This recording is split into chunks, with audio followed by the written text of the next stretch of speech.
Biz harp yaşayırıq Azərbaycanda. Azərbaycanda bu toplum olaraq intellekte dəyər verən neçə faizdir? Çox az. Tamam mı? Sənin biliyin nə qədərdir görəsən bu dəqiqə, sənin dərrakən nə qədərdir, zəkan nə qədərdir, intellektin nə qədərdir? Bu 20% təəssüf ki, insanları ilgiləndirir. Ən çox nə ilgiləndirir? Sənin bu dəqiqə paqonun nədir? Hansı vəzifədə bilirsən? Cibində nə qədər? Tamam mı? Cibində bundan danışmaq. Bu cəmiyyətdə hər kəsi ram eləmək istəyirsənsə, təkcə bu tərəfi yox. Hər kəsi ram eləmək istəyirsənsə, güclü olması istəyirsənsə, cibində pulun olmalı, dostum. Xaricilərdə çox gözəl bir söz var. Əgər belə ağıllıyam deyirsənsə, niyə cibində pulun yoxdur? Tamam mı?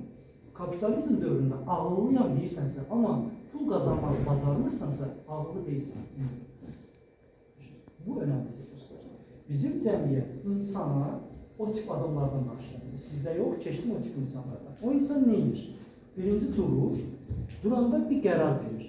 Sənə burnundan aşağı mı baxacaq, yoxsa sənin qabağında belə mi duracaq? O nəyə baxır? Baxır sənin bidirə, görüntü. Görüntü olmuş. Baxır sənin paqon var, görəsən bu hansı vəzifədədir, onun qızı. Baxır sənin kaşlıq ki, görəsən bu indi kaşlıq nə qədər qalındır. Bunu gördüyü anda paqon, kaşlıq falan hansı duruma keçir o insan? Mənim xoş gəlmişsiniz. Amma bu vəziyyəti keçir. Tanıyıq belə insanları en qədərdir. Düzdür. Yaxşı, bu insanlara sən intellektualan deməklə bir şey olacaq mı? Olmayacaq.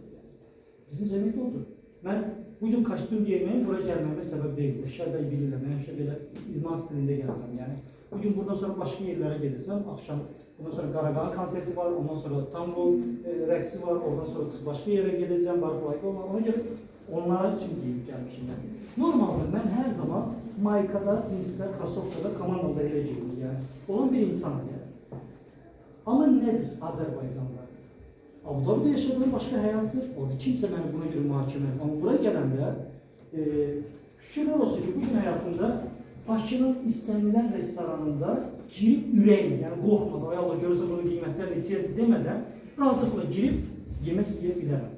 Siz bu dəqiqə həyatınızda o statutdasınız ki, açırsınız menüyü, birinci qiymətlərə baxırsınız, o qiymətdən çevirirsiniz, bu bizgənə uyğun burada hansı yeməklər, ondan sonra deyirsiniz ki, baxana mən də dönər verəm. Həyatda o etapa gələcəksiniz ki, next level, yeməyi seçəcəksiniz, mən nə yemək istəyirəm, sonra pula baxacaqsınız, okeydir deyib, seçim edəcəksiniz. Next etapı olacaq ki, açdım, yeməyə baxdım, bağladım, verdim, yeməyə dedim. Neçəyə başa gələcək, necimə deyim. Hətta o etapa gələcəksiniz, tamam mı? Mən belə restoranlara getməyi xoşlamıram, getmirəm də və mənə də mənasız gəlir. Yalnız o zaman gedirəm ki, sevdiyim bir müğənni həmin gün o restoranda çıxış edəcəksə, müğənni dinləmək üçün gəlib oturam orada. Amma ən xoşuma gəlməyən bir şey.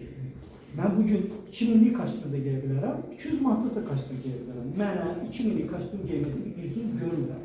Almıram da. Halbuki olur da bilərəm. Mən ona gedirəm, ucuz bir, özümə uyğun qiymətli bir kostyumla. Amma oradakı kimlər var? Afisantlar. Bahalı restoranda işləyən afisantlar. Kimsə burada afisant işləyirsə, xətrinə dəyməsin, yəni təhqir eləmirəm. Sadəcə onlardan danışıram. Onlarda bir duruş var.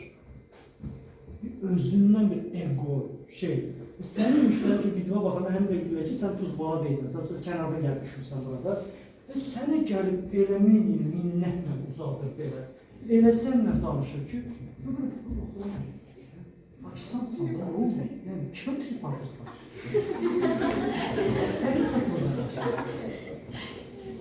Niyə? O bilmir mənim cibimdə nə qədər pul var.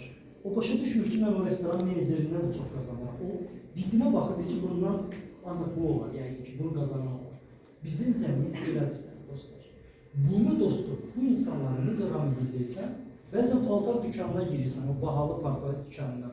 Satıcı sənə baxır, özünü çevirir o tərəfə ki, mənə vaxtımı almır, səndən bu paltarları alan çıxmazsın. Düzdür mü? Belə yanaşır. Bu insanlara intellektual keçəni deyil.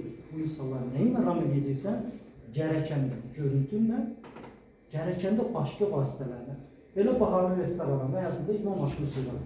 Heç mənim bu kostyum geyməməyə ehtiyac yoxdur. İdman maşını elə gətirilən bir parkinqə oradakılar görülür. Bu maşını görən ki, mənim də görəsə o admin yoxdur, bütün ofisantlar. Admin belə sıraya düzür ki, məni başa düşsün, buyurun. Baba bu vəziyyətə getir.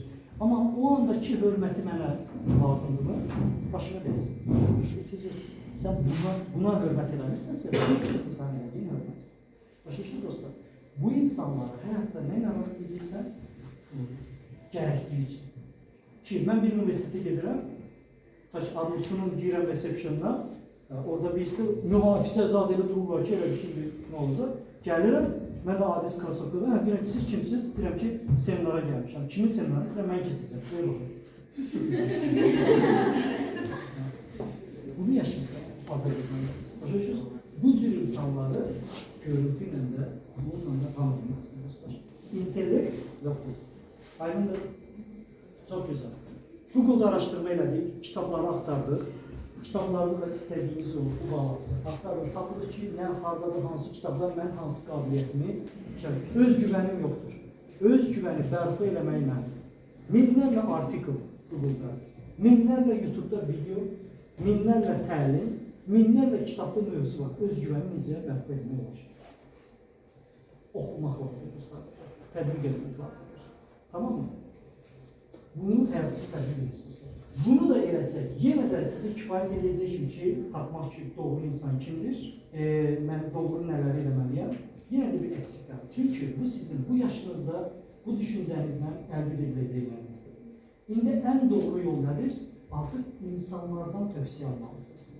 Sual meydana gəlir. Kimlərdən mən tövsiyə almalıyım bu həyatda? Evet, zəhmət olmasın.